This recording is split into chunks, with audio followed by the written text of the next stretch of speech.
1984's Blastfighter is one of the more unusual Italian exploitation movies of the 80s. This one's directed by Lamberto Bava, who some of you may remember as the son of the legendary Mario Bava, and as the director of Demons from 1985 and Demons 2 from 1986. So Blastfighter came along a year before Demons in 1984. Presumably it's where Lamberto Bava cut his teeth for some of those electrifying action sequences that would later be seen in the Demons movies. So this one, as I said, is one of the more unusual action or exploitation movies to come out of Italy in the 80s. It's kind of a Namsploitation movie or a Rambo ripoff, First Blood ripoff, and the whole thing centers around a disgraced cop called Tiger Sharp, no less, played by American model Michael Sopke, who many of you may remember from 2019 After the Fall of New York, and also Devilfish, another Lamberto Bava movie, his Jaws ripoff. But Blastfighter basically sees this good cop, played by Michael Sopke, by the name of Tiger Sharp, and he's basically assassinated a criminal in cold blood, criminal that killed his wife, of course. That old chestnut of Italian crime cinema. So he's just got out of prison after 8 years for executing said scumbag, and he's greeted by his old CIA buddy, who for some unknown reason gifts him this prototype gun, which I guess you'd say is the Blastfighter of the title. And the prototype gun apparently shoots all kinds of things, from tear gas to shotgun pellets to solid rounds and all these other fancy things. It's kind of the shotgun equivalent of Nadir's compound bow in The New Barbarians. You know, the one that used to, that blew the heads off Templars in that particular movie. And the strange thing about this film is the gun itself was a bit of a weird plot point and a weird prop, because it doesn't really move the plot forward in any way or anything like that. It doesn't really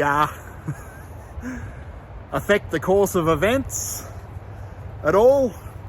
It's kind of just introduced and then weirdly forgotten about for the majority of the movie. So Tiger Sharp is returning to his old cabin in the woods in the middle of, not sure which state this is shot in, maybe Georgia or somewhere like that. And he's returning to his old stomping ground, his old cabin in the woods. He has a run-in with some local good old boys who have just indulged in a bit of animal cruelty with a deer as part of their deer hunt. So he's gotten on the wrong side of them. And one of them is the brother of Tiger Sharp's old friend, who's played by none other than George Eastman.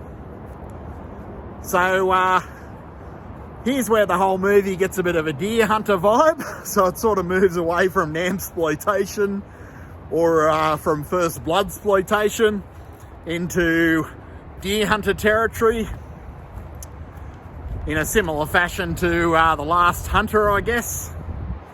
If you've ever seen that great Italian deer hunter ripoff.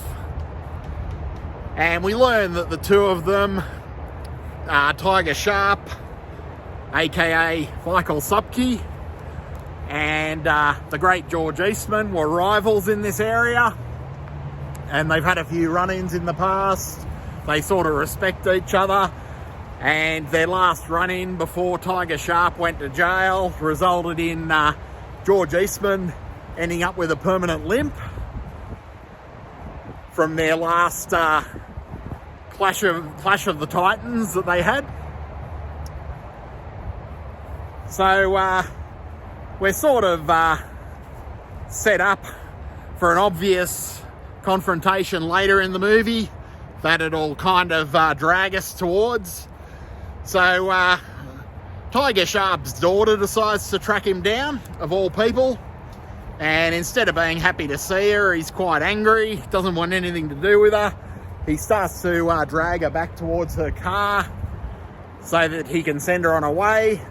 But they have a confrontation with George Eastman's brother and his hunting buddies, and then the whole thing kind of degenerates into a First Blood ripoff with Tiger Sharp, of course, playing the John Rambo character, but never being entirely convincing as the John Rambo character. He does look quite out of place in the woods, and quite out of place as a survivalist, and quite out of place as a badass, but it is what it is. And this is where the movie's quite curious. The Blastfighter gun, the entire premise, seemingly, of the movie, the thing that features heavily on the poster, really does take a backseat to everything else, and it's more about Michael Sopke running around hiding with his daughter, trying to evade being shot by George Eastman's brother. And eventually, of course, he does have a confrontation with George Eastman, because as George says to him earlier in the movie, "Don't make me choose between you and my brother because you'll come off second best," or something like that. So definitely one of the more unusual, I guess you'd say, First Blood ripoffs or Deer Hunter ripoffs or Nampsploitation movies of the whole 80s Italian exploitation era. It really doesn't know what sort of movie it wants to be. It kind of lurches between First Blood and the Deer Hunter at times, and it also indicates that it's going to be this kind of Nampsploitation movie sometimes, or at least early on. It does seem like you're going to see Tiger Sharp go off on a mission in the jungle somewhere, but that never eventuates. He just does go home and wants to be left alone, but the local goons, of course, aren't going to allow it. So, classic exploitation. It sells the sizzle, not the steak. It never entirely lives up to what it promises. On the poster, of course, it is promising this amazing weapon and these amazing action sequences that never really quite eventuate in the way that you'd hope they would. But it is what it is, and it does become entertaining in its own right. It is memorable in its own right. It has gained a bit of a cult following over the years, Blastfighter. Even though the titular weapon doesn't really play any major role in the movie, it's just sort of there for the sake of the poster, which is hilarious, as opposed to the weapon that we see in the Richard Norton movie Equalizer 3000, which looks ludicrous on the poster and is ludicrous in the movie as well. So while it's not the best of the Italian Deer Hunter or First Blood or Nampsploitation movies, it's not as entertaining as the Thunder or Thunder Warrior movies, for example. It does have a certain charm, especially nowadays when contemporary cinema is that awful, that something like Blastfighter really does look like the Deer Hunter compared to in terms of quality compared to most things. So it is worth checking out if you're not particularly interested in contemporary cinema, looking for something fun diversion for an hour and a half from the early 80s. You could do a whole lot worse than Blastfighter, starring Michael Sopke and George Eastman. Just don't expect any amazing magical special weapon play. The hilarious thing about this one is the gun is hyped as this almost a character in the movie early on, but the reveal and the use of it in the movie is quite underwhelming. It also features a cameo from Michele Soave, who would go on to direct Della Morte Dell'Amore, aka Cemetery Man, and he was a bit of a workhorse director in Italy in the 80s, so you'd often see him pop up. I believe he was an assistant director on Demons, and maybe on Demons 2, so you do see him popping up in cameos quite frequently. Most memorably, Michele Soave played the masked ticket distributor in Demons, and one of the more iconic characters in all of Italian horror. And he does play a minor role in this one as well. And presumably he basically played that role because he was doing double duties. He was probably helping as a second unit director and production assistant, and they wisely just threw him into this nothing kind of role purely because they were in the middle of the nowhere and they needed someone. Michael Sopke in this one doesn't seem to want to be there. He's just sort of there.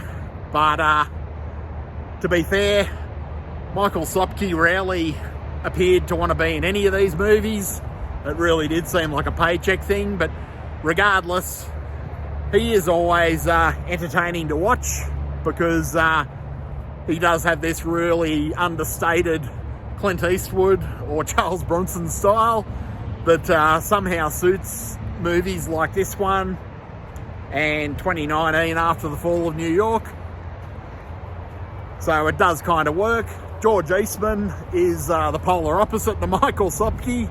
He's chewing up the scenery at every opportunity, and he's great as this sawmill owner and really dives into the role with gusto.